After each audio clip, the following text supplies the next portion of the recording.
Volta no tempo comigo, mais precisamente para o ano de 1990.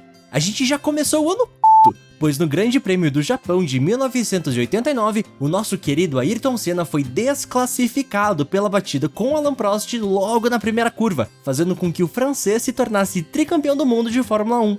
Porém, a nossa raiva logo se tornou em preocupação. Porém, essa preocupação não tem nada a ver com a Fórmula 1, mas sim com a inflação brasileira. No início do ano de 1990, a economia brasileira viveu pela primeira vez um estado de hiperinflação.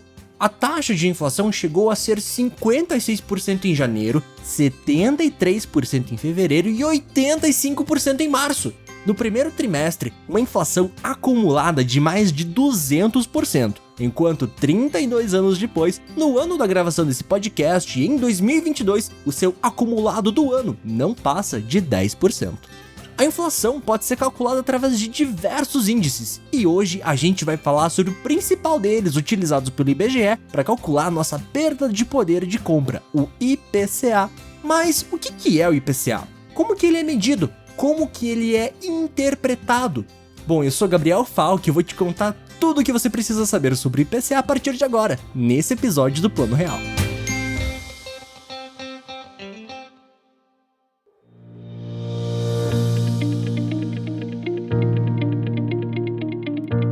Antes da gente falar exclusivamente sobre IPCA, eu vou resumir em um tweet o que é inflação, beleza? Inflação nada mais é do que o aumento generalizado dos preços de bens e serviços de uma economia, impactando diretamente o poder de compra das pessoas. Isso significa que o preço médio dos produtos aumenta e a sua renda não consegue compensar esse aumento na mesma proporção, fazendo com que, em um período de tempo, você não consiga mais consumir a mesma quantidade de produtos com o mesmo nível de renda. Aqui no Brasil, tem muito jeito de se medir a inflação, e o principal deles é o IPCA. O IPCA é considerado o termômetro oficial da inflação no país, pois seu principal objetivo é monitorar a variação dos preços dos produtos no mercado para o consumidor final. IPCA significa Índice de Preços ao Consumidor Amplo, e ele tem um objetivo super bem definido, que é entender como os preços de uma cesta de produtos variaram dentro de um período de tempo.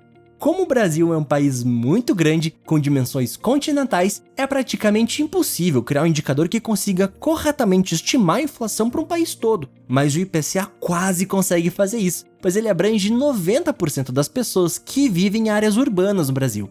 Na realidade, a palavra amplo vem justamente dessa grande abrangência que o IPCA possui, não só olhando para 90% das pessoas em áreas urbanas, mas também famílias com rendimentos mensais de 1 a 40 salários mínimos. Imagina você calcular a variação de preço em mais de 5.500 municípios brasileiros. Ia levar muito tempo, custar muito caro e, estatisticamente, os resultados não seriam tão diferentes do que a gente já estima.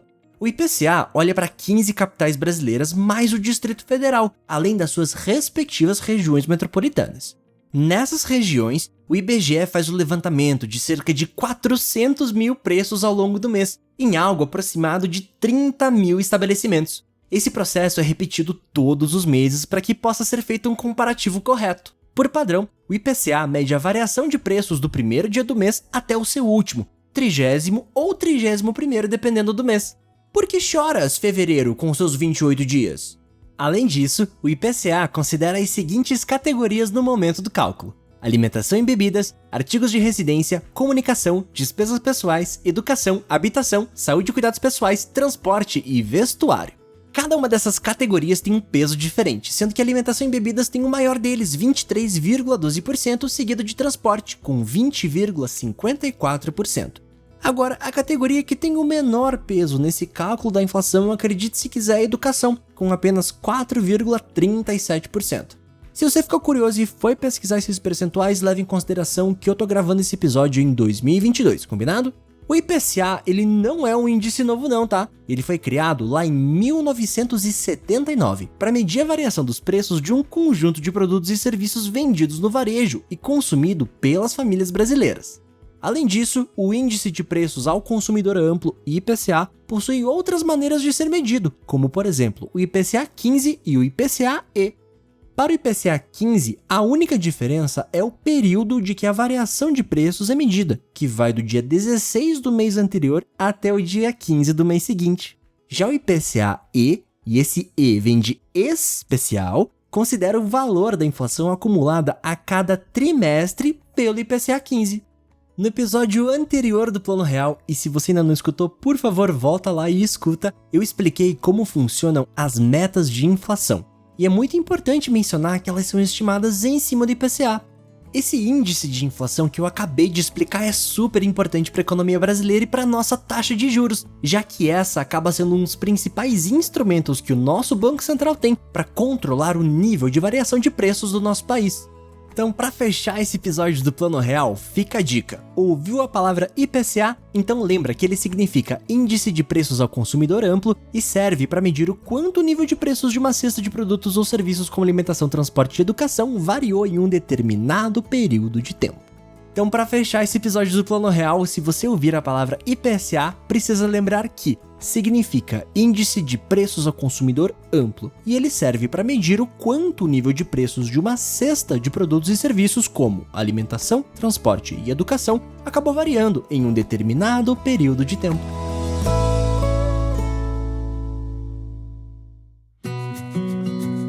O Plano Real dessa semana vai ficando por aqui, porém eu tô sempre falando sobre o mercado de meios de pagamento lá no meu LinkedIn. É só procurar por Gabriel Falck e clicar em seguir ou mandar um e-mail para falecom@gabrielfalck.com.br. Se curtiu o episódio, comenta e compartilha, pois ajuda demais a divulgar esse conteúdo que eu produzo com tanto carinho. Eu te encontro no próximo episódio e até a próxima, pessoal!